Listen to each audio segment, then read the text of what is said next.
Good morning, Amy from Sprift, or as you're well known in your office, Princess Amy Shields from Sprift. That's your full title. It is. Thank you for joining me on the Little Book of Proptech. Pleasure. I had the rare pleasure of listening to Nicola Broomham's podcast, and yes, there are other podcasts available, but that is a tremendously good one, and at the moment it seems to be very sort of heavily focused on mental health. It's heavily focused on people's sort of personal challenges and so on, which is interesting because it scratches beneath the surface. So you were very vocal on that about your struggles with anxiety, particularly as a valuer. And I shared with you the other day that you saved me. I had I don't know why, but I was having a random hot flush on a valuation the other day, and I was literally melting, and I thought, well, it was your man period, Mincy. It was your man period. I think, yeah, I was. So your monthly. On. It was, I have a bi-monthly, to be honest, but and then I thought your voice came to me in my head. Go to the garden. Look like you're thinking about the property and come back here. That's exactly what I did, and guess what? I won it. I won the valuation. Go on. There you go. That's amazing. And I don't think it's just, and I think it's actually, you can, like, people do, you know, even if you don't actually suffer from anxiety, you can have a little wobble, as I used to call them. You can get hot flushes, especially as a female. Like, you do get hot flushes sometimes, and it kind of flusters you up, and it's kind of like, oh. And yeah, I just think, you know, why not? And actually, your experience says it all. Like, actually taking the time to just go outside, have a think, actually looks quite professional in some ways. And yeah, no, absolutely. That was the seller said to me afterwards. They said you were the only agent that looked like you really took time to consider it, because you went back out to the garden and seemed to be looking up at the roof. And really, I was thinking to myself, when are you going to stop sweating like a pig mince? You look desperate. But I managed to make it through. But talking about stuff like, you know, mental health, obviously it's been a hot topic, and it's been a hot topic during the pandemic. Massive. We are getting better, both as an industry but also as a society, in talking about these things openly. To ask you a really odd question, and it's not, I don't mean it to be leading in any way. Do people who have suffered from anxiety for a long time and coped with it and managed it, so somebody like you, do you sometimes think, God, we're talking about it too much, soon people are going to be fed up of it? Or do you actually welcome the fact that it's out there a lot? Do you think we could do it? I welcome it, but in the right concept and in the right way. And I think Nicola is a really good example of that, and also what agents are doing with Sarah, because I think it is massive. And I think at the moment, obviously, when the pandemic hit, I heard a fact, and I've actually got a couple of friends that are paramedics, and you know, the suicide rates have doubled, basically, have like increased like by 200%. Something really scary since the pandemic hit.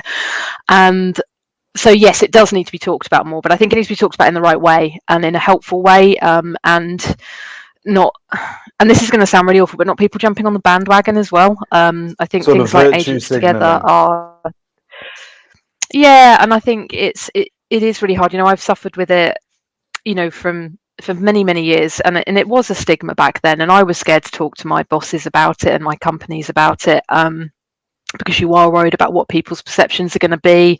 You are worried about telling people you're on antidepressants. I call them happy pills, because that's what they kind of are. You know, and it's not. But now it's becoming more normalized, which is fantastic. And I think the more we talk about it, the better. But I think it just has to be spoken about in the right way and in a constructive way, and not.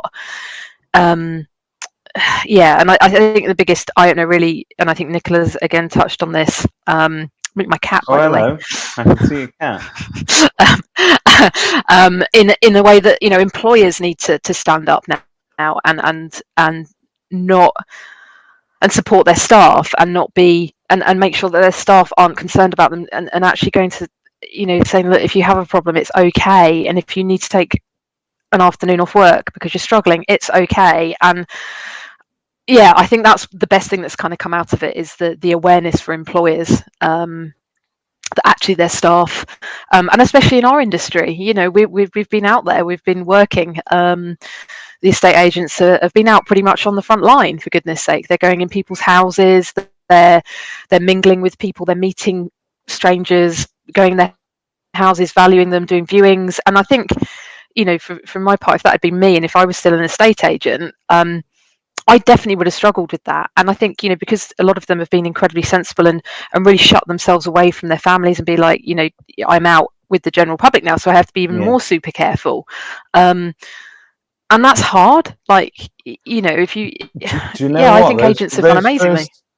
Those first 2 weeks out of lockdown, I think it was May. It was May last year, wasn't it? Where we were given the okay to go back to work, and actually, in some respects, I don't think we were given the okay. We were told, "You guys you were have told to go back to work. Yeah. You need to go and do this. The country is relying on you." And once you were out there as an estate agent, all, you know, with the masks and the gloves and doing everything as safely as you possibly could, there was a sense that you'd kind of been thrown into the lion's den without any, you know, nurses and doctors.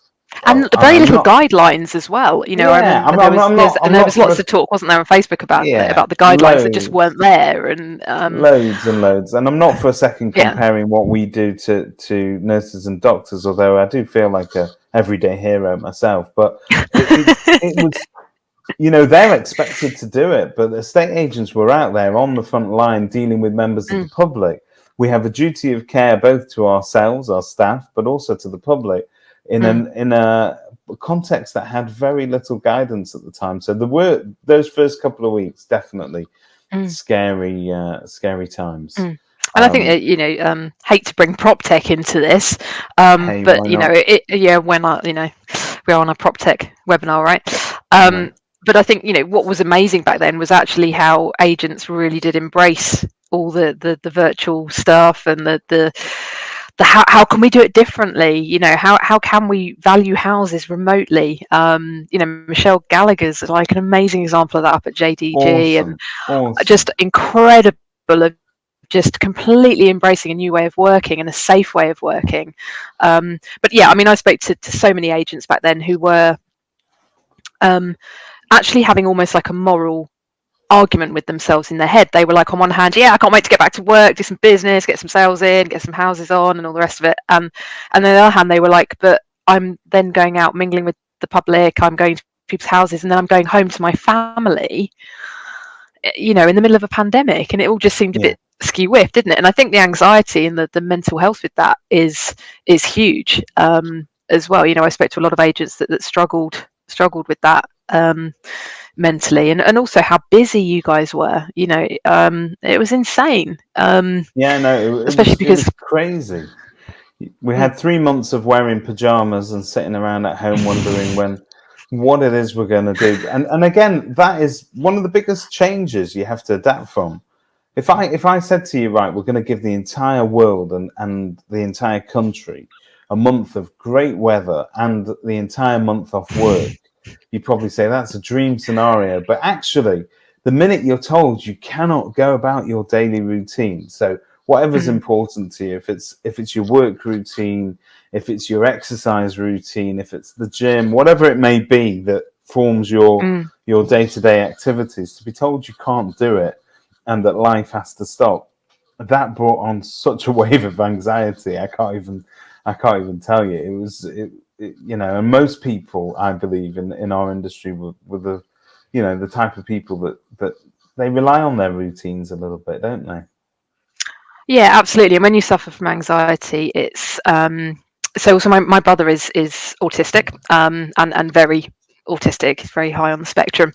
So I'm quite OCD. I have a few tendencies, and routine is really important. And again, with anxiety, you know, I'm very about routine. So when we went into lockdown, the routines changed because I was going out on the road, meeting up with estate agents and clients, obviously in their offices, and all of a sudden I was 100% home based, like everyone, and that's really hard as well. Like, I had so many friends, we all struggled so much with trying to cope with a new routine. And even just that's such a small thing. You think it's actually quite a small thing, but it's so huge in your own little world, in your bubble that you're living in.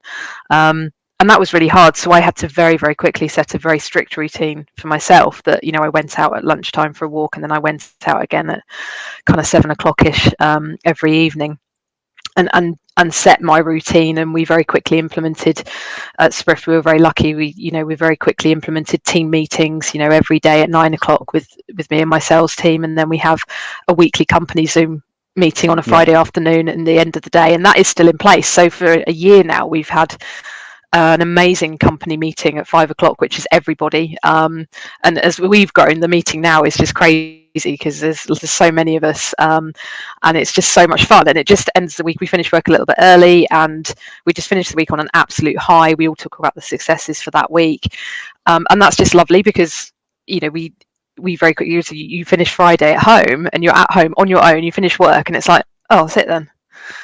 And, in sales and in agency, you're so used to working as part of a team and having that camaraderie and that, and that celebration of, yes, we've smashed it this week, and the dev team have released this, and we've had these amazing reviews or feedback, and it was it's just been so needed. And we look forward to it every Friday. We all have a drink, and we just have a good catch up, and I think that's so important. And I think anybody.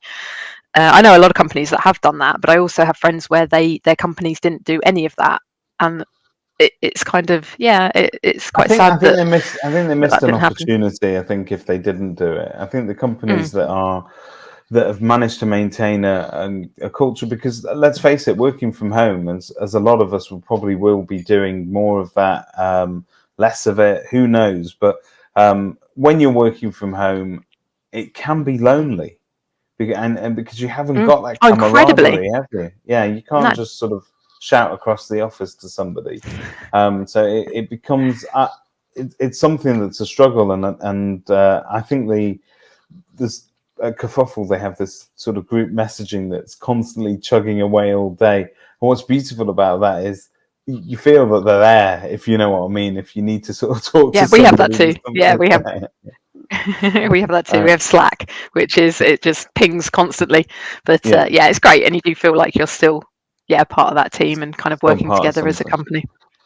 So you spoke earlier about the front line in relation to a state agency, but the front line of a state agency, you are probably, I'm not saying you're singular, but you are definitely an anomaly in the Proptech world, in as much as firsthand what it's like to be on the front line of a state agency. Something which I've always thought is we need more of in Proptech, because it makes our products better, doesn't it, at the end of the day?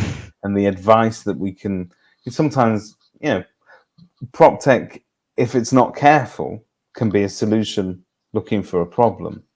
But if you're an agent or you've got a state agency background, you very much know where the touch points are, where the pain points are in the industry, and you know what might be needed in order to fix it. So how much do you must bring that to the table in bags? Yeah, I'm very lucky because I've got an awesome team around me as well. So the sales team, big shout out to Gary, Maria, Jamie, James. We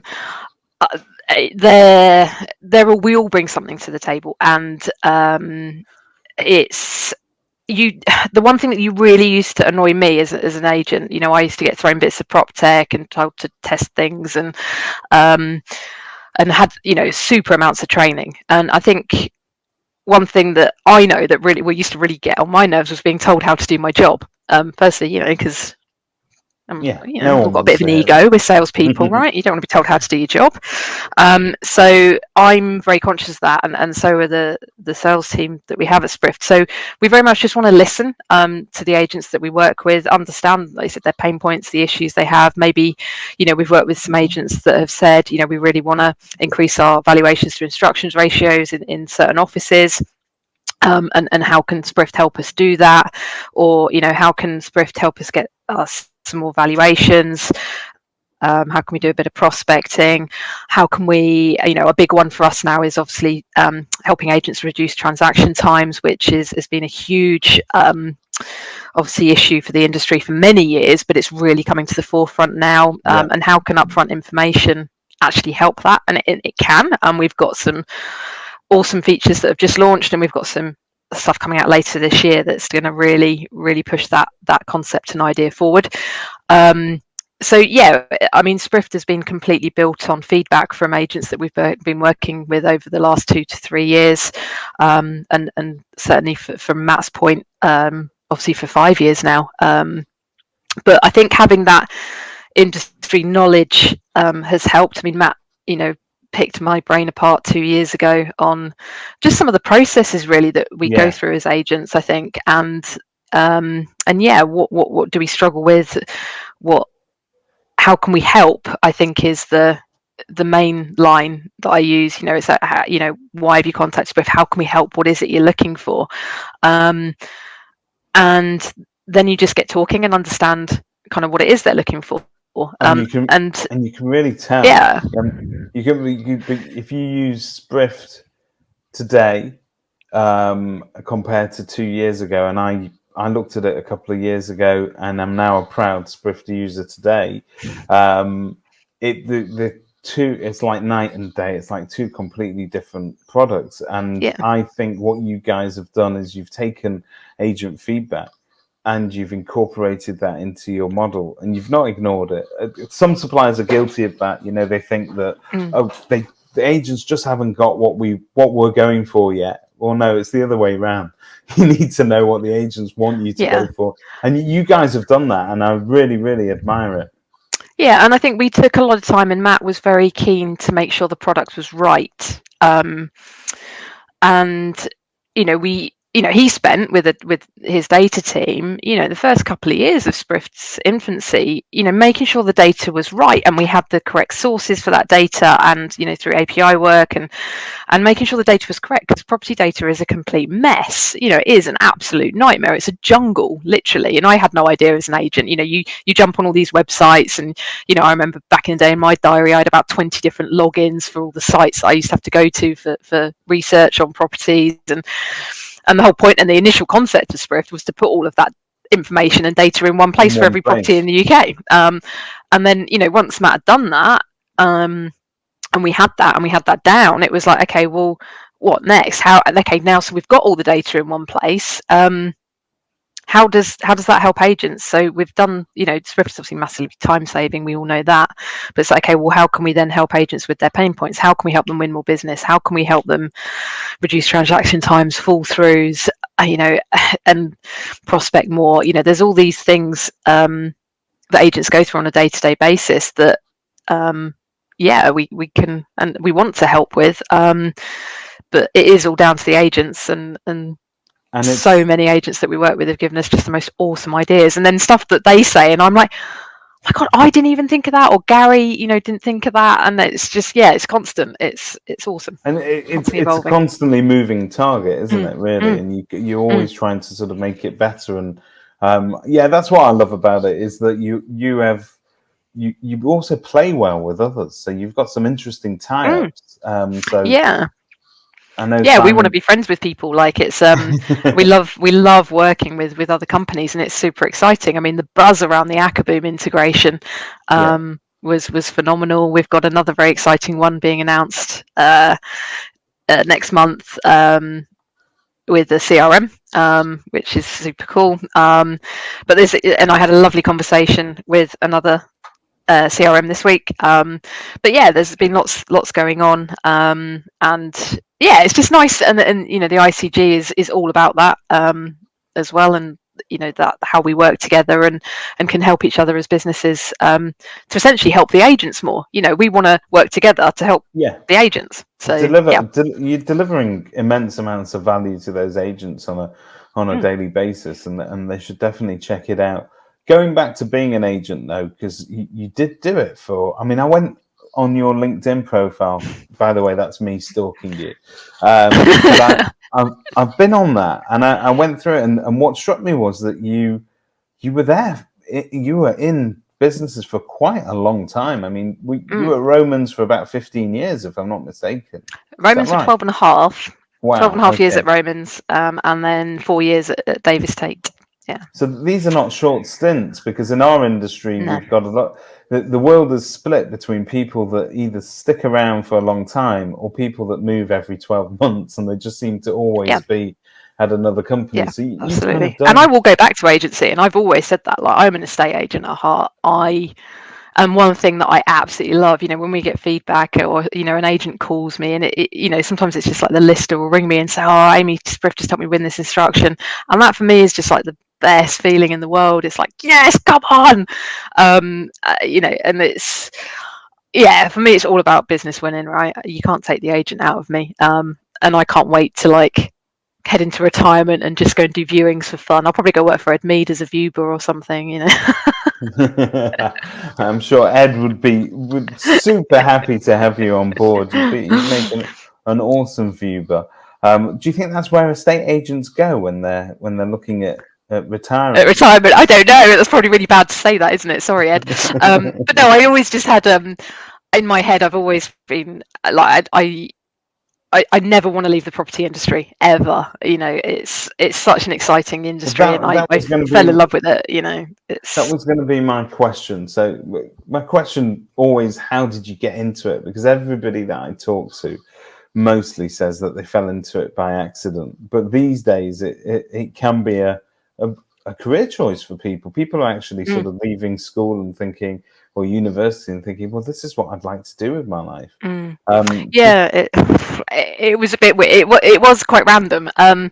So I was working, I graduated, obviously got a degree in film. I was working up in Soho. I had literally dream job. I was working for a production company, working on some massive projects for people like British Airways and Citroen.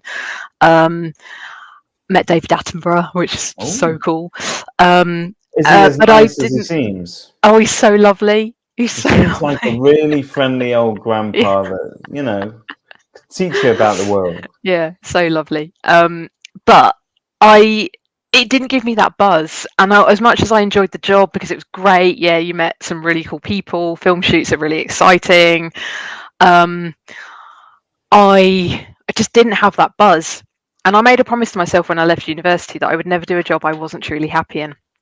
And I started speaking to people, and they were like, Amy, you need to be in sales. Like, you really should go and sell something.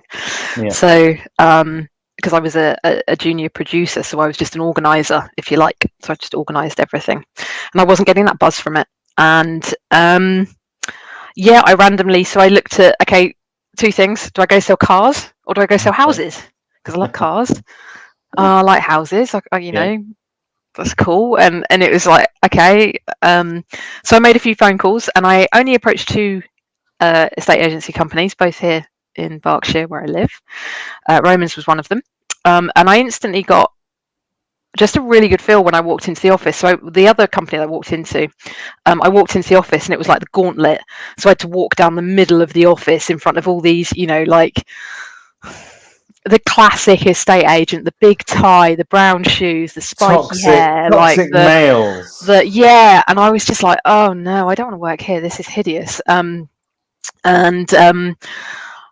walked into Romans in Reading, which is like a big office. It's a huge office. It's massive, and the buzz in there was just really good. It was really buzzy, really really nice atmosphere, and there were women in there as well, which made me feel a little bit more comfortable.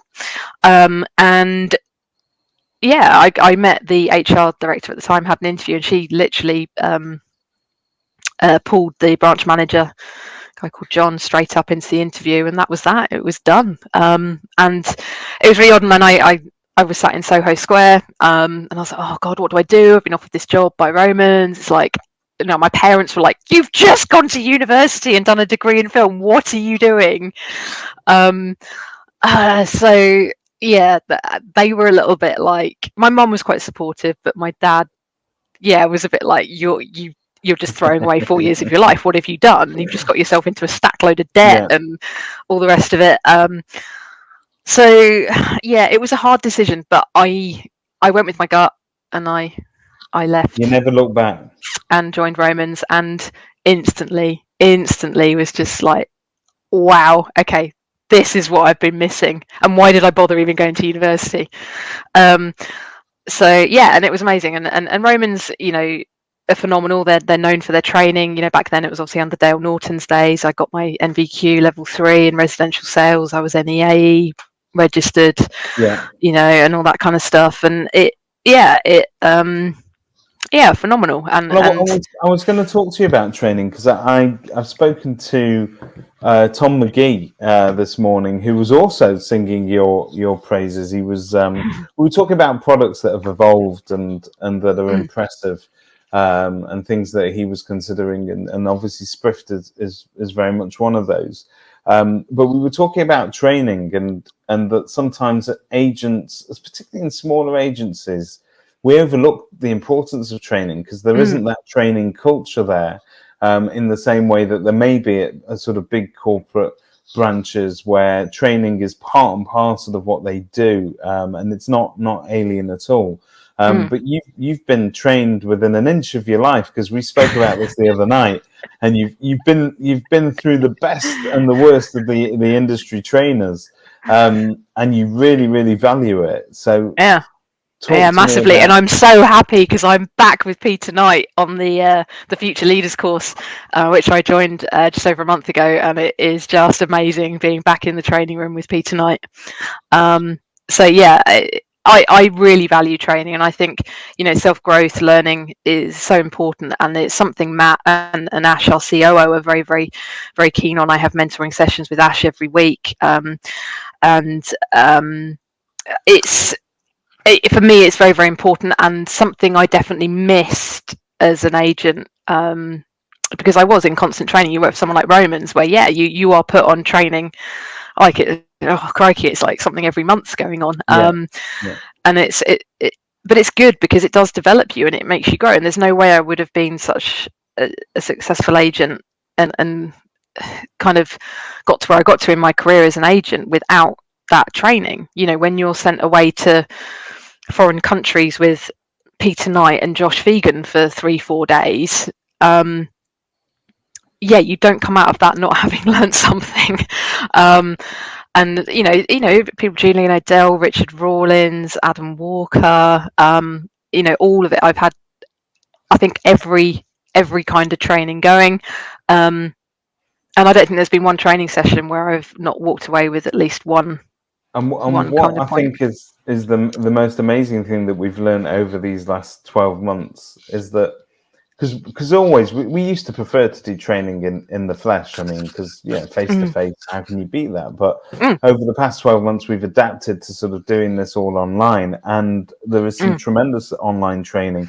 But in effect, what you're doing is you're lowering the barrier for people to apply for training, because companies that invest in training, let's put it this way, in the olden days, they would have had to have a significant amount of turnover and a significant amount of expenditure really on those sort of things, and be happy to invest that money there.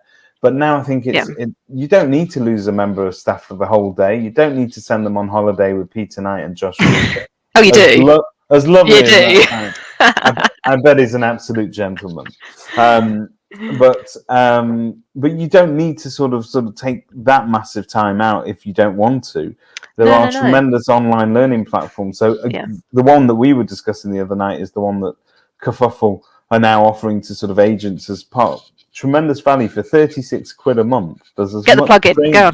Get the plug-in. Come on. But genuinely, for £36 a month, it's less than the cost of buying your entire office a round of drinks or pizza. But you can have as much training as you want, and you can do it when you want, how you want. Some fantastic trainers on there. You've got Julian O'Dell, Tony Morris. I could go on. There's a knowledge base there. Even Peter Knight makes an appearance every now and again. So you've got the creme de la creme of the property training industry. But you and I spoke about an event that Peter put on a while ago, where I got to meet Josh Phegan for the first time, but also see him live. And I was just like, I've been trained before. So people like Stephen Brown and so on. And Stephen's got his own style. it's fair to say, even by his own admission, it doesn't at all compare to the energy that Josh Phegan brings to a stage. I have never seen anybody that challenges the audience as much as Josh Phegan. And if you notice, he's got a particular verbal tick when he's doing it. He goes, "Isn't that fascinating? Isn't it fascinating?" And he's asking the audience the whole time, "Have you been learning?" And he will ask it, like, like that teacher who would always ask you, go, "Oi, Shields, wake up. What did I just ask? What have we just said?" And you'd have to repeat back.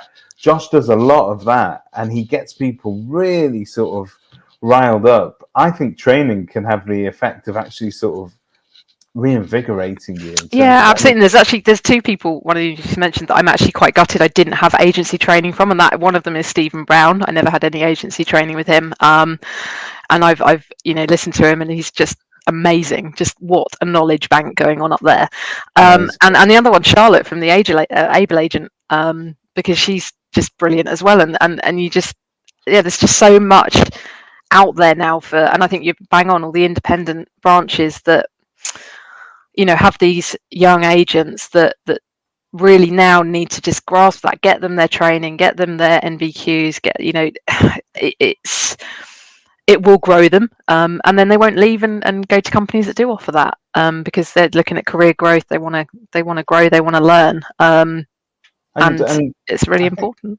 I think the analogy that people like Phegan and Panos, I know they don't like being mentioned in the same sentence, by the way, but people like that though. What they'll tell you is that a footballer or world-class athlete wouldn't dream about going out onto the pitch without having done a week of training beforehand. And yet we as agents, we go out there the whole time flying by the seat of our pants. When really, there's your computer, there's your phone. I got given an app. First day at Romans was hilarious. There's your applicant box. We had one computer between us for the sales team with a generic like sales at Romans Reading or whatever it was email address. So I had my applicant box and a phone and my diary. And there it was you go. Whoa. but so much of life can be like that. But actually, if you take a step back and you actually understand that when you sit down with a vendor in their house or a seller, I know we don't like to call them vendors anymore, but when you sit down with a client in their house and you look at trying to help them, that's a conversation that is so many commonalities, and you're going to have that same conversation practicing it and scripts and dialogues and different solutions to different problems. It will make the world of difference in terms of confidence as well. Yeah, and it's just one-liner sentences. You'll have a conversation, and I'm very non-scripted. I hate scripts, and it's something that used to drive my bosses at Romans up the wall back in the day. When you're supposed to register an applicant and you're supposed to fill in a certain form, and it's not like that anymore. But it was, you filled in your applicant card and your valuation form, and it was all very scripted, and you had to fill in every box. And I just like to have a conversation with people, but your brain just refers back if you've got those training, those one-liners, fee objections or in closing skills, all those little killer questions. I quite like Philip Hesketh's killer questions. I don't know if you've heard of him, but we had some good training with him as well. And his killer questions are insane. And I've got a card. I've got it somewhere. It's like a business card, and it's got his top 10 killer questions, basically on how to close a deal. Yeah. And it's just, you just remember those, and they just come into your head, and you're like, bang, yes, got it. So, yeah, I get quite excited about this. I know, I can see. We're going to do a regular training podcast with it. But you mentioned Stephen Brown and that you missed out on that. Stephen's got a very different style, but he's extremely approachable. And I think he's such a polite, sort of almost quiet sort of chap in many ways. You think, how on earth was this guy a pushy London estate agent? But actually, I think he sort of grew up in one of those cultures where customer care was the focus of that agency. So many of those London agencies in his day were all about figures. It was all KPIs. It was all what had exchanged, what's in your pipeline, what's completed. And the customer was really a means to an end. I think we've changed our perspective on that entirely. Look at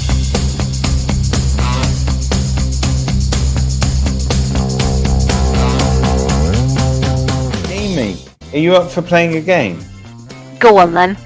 All right then. So we're going to play a game called Agree or Disagree. I'm going to read you a statement about the property industry, about property, and you're going to tell me briefly whether you agree or disagree and why. Okay? Okay. A little bit scared. But let's do it. It's fun. This is the fun bit of the show. Okay? Amy Shields from Sprift. Agree or disagree? Proptech needs more estate agents, ex-estate agents. I agree and I disagree on that. Tell us. The right kind of agents is needed. The right approach. Because I don't think it's for everybody.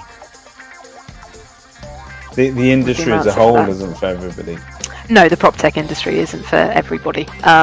So I think agents are absolutely fantastic because we understand each other, and we know, we get each other. We're part of the property industry together.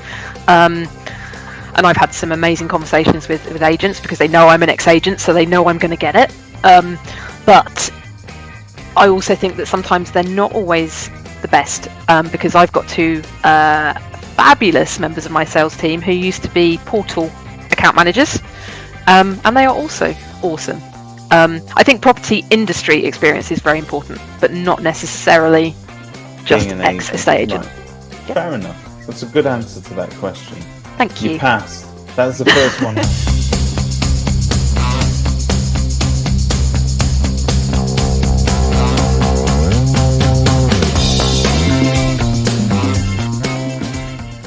Okay, agree or disagree? Data is the single most valuable asset that an agent holds, but they don't even realise it. 100% agree.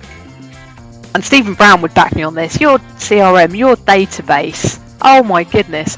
I didn't even touch the surface with it at Davis Tate. Oh my God, there's so much data in your CRMs that you can go at and just isn't utilised. All those past sales that you've got. It is absolute gold. Hi, Kat. And yeah, that's not... I strongly believe that agencies' data is not utilised enough. But obviously I also think that property data isn't utilised enough by agents, but we're getting better at that too. We are getting better because now we can access it. I know, right? Through fabulous platforms called Sprift. The only way, I mean, let this be a warning to all of you, but the only way previously in the deep dark ages for any sort of millennials that are joining us today, you don't understand what it was like to go and value a house without this data. If I was lucky, there used to be net house prices in the old days where if you typed in the postcode, you may get a sold price data for it. Then Rightmove decided that what they were going to do was a best price guide, but really what you're doing there is just swimming within Rightmove's native environment, bringing their data up. Isn't it amazing to have independent data sources for the first time ever?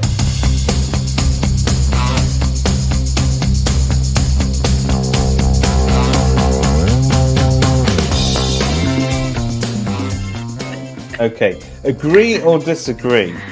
We've spoken today about mental health. We've spoken about different challenges. We've come a long way, but we've still got an immense amount of way to go. Do you agree or disagree? I agree, but in the right way. That's going to be your answer. I'm so controversial, aren't I? I agree, but I disagree. No, we do have a long way to go with mental health. Of course we do. And I still think there's so many employers out there that just don't get it. And even now I speak to some agents and they're not getting the support that they need. And some of them are friends of mine and it's heartbreaking. Whereas other agents and other employers, and I don't think it's restricted to this industry, I think it's all employers. I don't think it's restricted to the property industry, but I think there are some that just get it and are giving the support. I was speaking to a company this week and they offer therapy sessions to their staff for free, every month. That's amazing, and that's so cool. And that doesn't take much to set up. They don't have to take it up, but they encourage them to because it's just an outlet. So I think, yes, we're getting there, but we've still got so much more to do. And there's so many more employers out there that just don't get it. And if I were to ask you that same question, whether you agree or disagree that in terms of progress for recognising women in our industry and making sure that we're not just too heavily focused on promoting males in positions of leadership, those things have started to change, but some of us would agree that we've still got loads of a way to go on that. Yeah, so this is really interesting for me, and I'm quite, again, conflicted on this, because both my ex-companies have more women working for them than they do men. So, I mean, Davis Tate was, I think at one point up at 80% female. Like, that's mad. But so my stand on this is I think there are some phenomenal female people in the property world, not just in agency, in Proptech as well, in suppliers, right? There's some awesome females out there, some real powerhouses. And there's some amazing agents out there that are female, amazing business owners, MDs, right down to junior negs that we deal with, that you can just see you're just going to make it.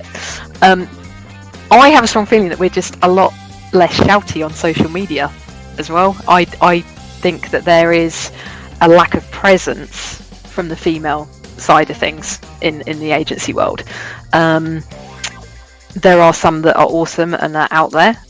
You've got your Nikki Stevensons of the world and people like that, which is just amazing. But I think there's a lot of people out there that aren't shouty. I work with some amazing, area directors with big national companies that are phenomenal, but they're just not in the highlight, in the spotlight. The spotlight, that's the word. So I don't know. I think I'd always want more women. Crikey, if I could have my way, agency would be 100% female, obviously. Obviously, that's you do need men. But I think it's getting better. I think employers are so much better at looking at that and offering things like flexi time and stuff and part-time work and things. And again, you look at the self-employed model, and there's some phenomenal self-employed female agents out there now that we work with, and it's just so cool. But again, they're just not in the spotlight. You don't see them in the industry press, you don't see them all over Twitter and LinkedIn and Facebook and stuff, but they're out there. But always more. We always need more. Cool. Good answer. Yeah. One last question. You ready? Go on. I always ask all my guests, you've very kindly given me an hour of your time. If you could spend an hour of anybody's time, if you could have an hour with somebody, it can be dead or alive, in the industry or out of the industry, who would it be? It'd be my granny. Oh. Do you know what? That's the most common answer that I've had. I've asked this question now to maybe sort of 15, 20 people, and they all go for grandparents. Yeah. Oh. I miss her. Oh. Well, there you go. Shout out to Granny Shields. I can ask you one last question then. One last question. In the grand movie of your life, because I think they should make a movie of everybody's life, but if they had to, who would play Amy Shields? That's a really good question. I have thought about it. It would have to be Kristen Stewart for a couple of reasons. Firstly, how epic would it be to be like a bit of a vampire as well? I mean, that's quite cool. I think we've got a few vampires. Yeah, I'd quite like that. A bit of a vampire person. And another reason, she's very outly gay, so that works. Okay, that's cool. And the last reason would be probably because my girlfriend really fancies her. So, I'm hot in person and hot on screen, right? Perfect. Okay, I'm gonna ask you a question that you won't have prepped for. Oh no! I hope your girlfriend's not watching this. So we know who's playing you. Who gets to play your girlfriend? Oh no! Great question, right? Oh, that's right on the spot. She's going to kill me if I don't she's someone epically amazing as well, isn't she? So this is a bit mean, David. This is really mean. This David Mintz breaking up families. This is what I actually can't even think of I'm literally trying to think of names. I always had a massive crush on Cameron Diaz, so maybe Cameron Diaz. Well, you know what? That's something you and I have in common. She doesn't look anything like her, but I had could a work. huge crush on Cameron Diaz as like a sort of 15-year-old. What was that film she was in where she had that stuff stuck in her hair? What was it? Yeah, the spunk kind of something Yeah, about Mary. Something something about about Mary. Mary. Oh my! I was knocked for six. I was like, and she was in The Mask, wasn't she? She played the with Jim Carrey. That was Yeah. awesome. But Okay, also, my girlfriend would probably make an epic Charlie's Angel as well. So. well, there you go. That's your connection to your character as well. Cool. Well, thank you very, very much. You've answered all the questions correctly. Thank you for your time. Yeah, perfect. All right, David. Have Love a good you lots. weekend. Thank you very much. Have a great weekend. Bye-bye. Bye. Bye.